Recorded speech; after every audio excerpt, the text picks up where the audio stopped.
I'm excited to be here with you all.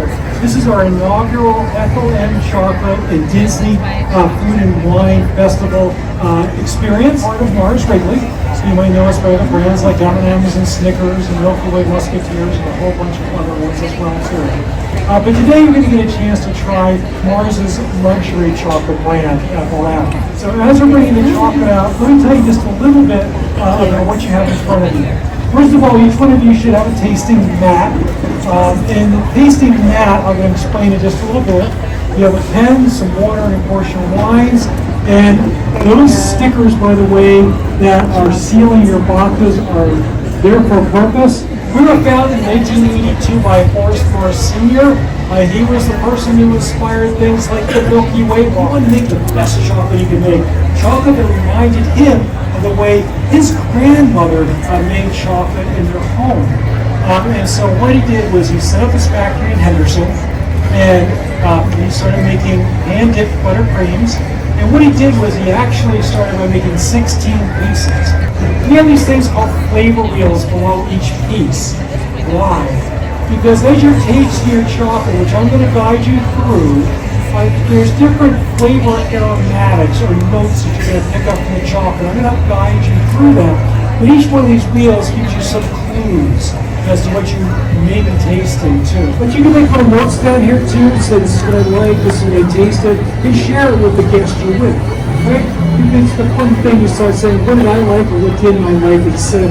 Very good. And like Dave was saying, the way that you actually taste and enjoy chocolate is exactly how you would taste and enjoy wine. So we're going to start with our first one. This is your En Route Pinot Noir. Has anyone ever had this one before? Ooh, very good. This one is so nice. It's just delicate, balanced. So the way that we're going to start, go ahead and pick up your first wine. Go ahead and swish, and then I want you to sip. Take a sip. Feel it on the front of your tongue, the middle of your tongue, all around your mouth. Low tannins on this one. Tannins are those bitter, they're found in the seeds, they're found in the stems and the skins. The more contact that the juice of the grape has with those tannins, the more bitter it's going to feel. So you kind of get that feel, right? This one's low tannin. A full body cab might have some really high tannins. You're like, whoa, that's really dry in my mouth. This one's nice and low. So the way we're going to go today, we're going to sip, we're going to taste chocolate, and then we're going to sip our wine right after. And I want you to notice the difference in taste and your experience. So we just had a sip. Dave, I'm going to leave it to you to taste it next time.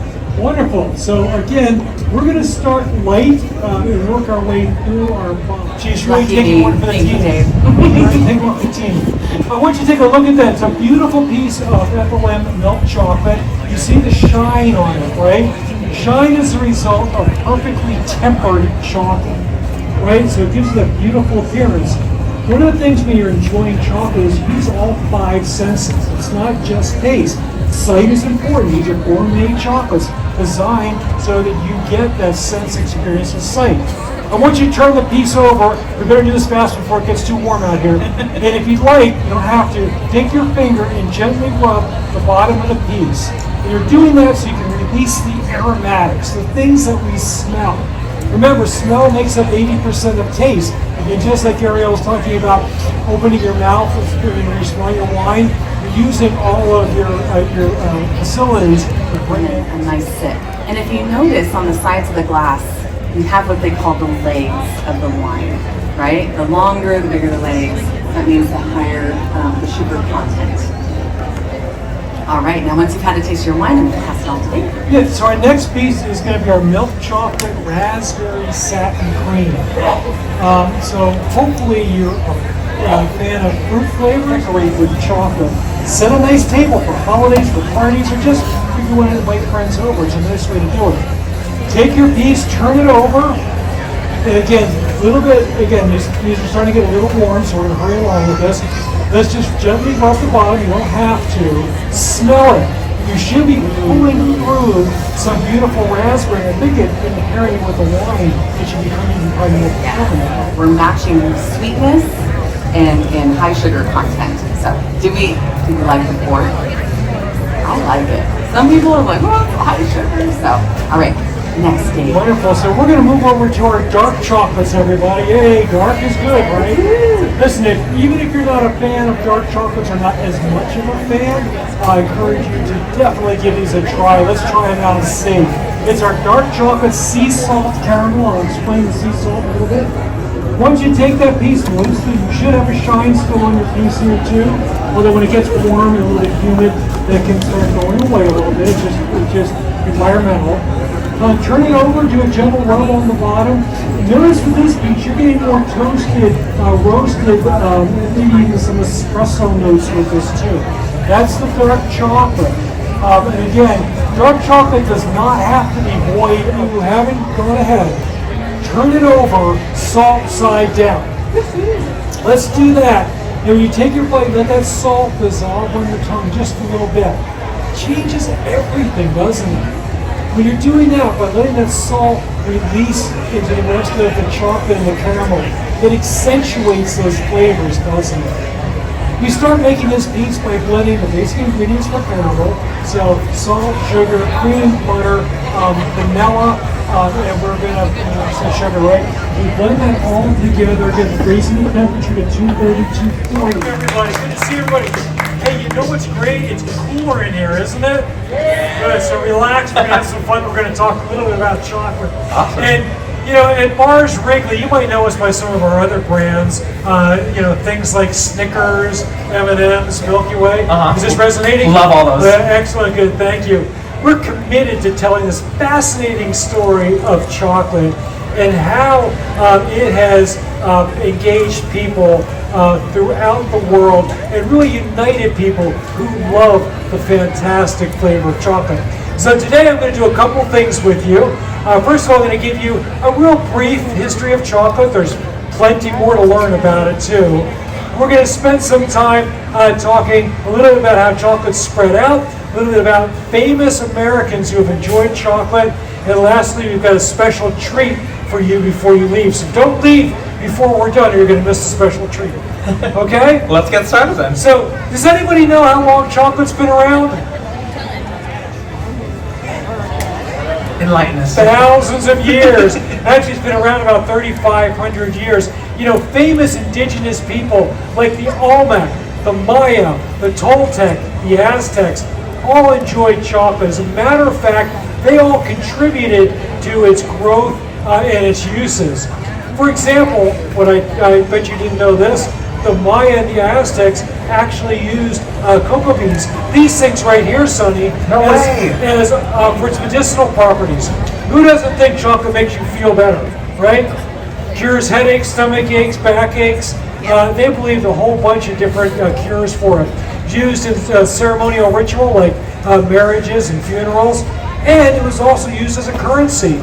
You could take cocoa beans, go into the marketplace, and buy stuff. But one of the things that maybe is of interest is that it's from the Maya that we get the word cacao. Sonny, want to guess this one, please? Oh, I don't even know. Remind you of Thanksgiving. Oh, it's not cinnamon. Close. Is it nutmeg? Nutmeg it is, Ah, yeah. I should have known it's a nut. Try this one. Try this one. This is definitely star anise. Yes, it is. I knew good, it. Good. There you go. You tested me here. That's cinnamon. That's your for cinnamon. sure. Good. So many spices were used, whatever was available to the chocolate maker. They would blend them on their stone. What they were left with was a piece of chocolate that you could go purchase. This is beautiful. You would take it home. You would grate it into a powder, and then using something like this called a chocolate pot, you would literally just put hot water in here, chocolate, and then this little thing right here is called a molinillo. Molinillos are still used today. It's just a whisk. And literally, they just take it, whip up their chocolate like this, and you know what define a good cup of chocolate for many, many years? Whether you could get a good froth on your chocolate or not. All right?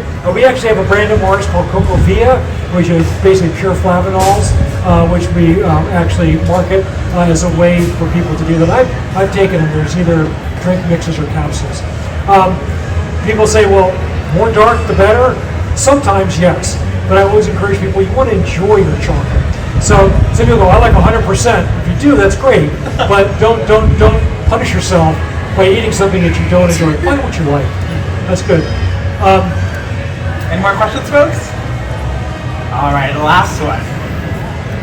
David, what are some of your favorite notes in the chocolate? In the chocolate itself too, it depends if I'm eating a dark chocolate. I definitely like that good, rich, we call roasted, toasted notes. So I find those a lot in the dark chocolate as well too. But one of the things you didn't get today, because we did our two-piece milk chocolate duo, are our fruit flavors. So we use real fresh fruit, nothing artificial. We have raspberry, we have lemon, and we also have a prickly pear cactus, which is a flavor all of itself. And the fruit is all real fresh fruit that we use, nothing artificial. So you get this real good, true fruit and chocolate combination. So I like that. And plus it has what we call a perfume or floral note. So when you bite into it, you smell it even before you're tasting it. Amazing. Good, thank you. May we please give Dave Morgasani one more round of applause?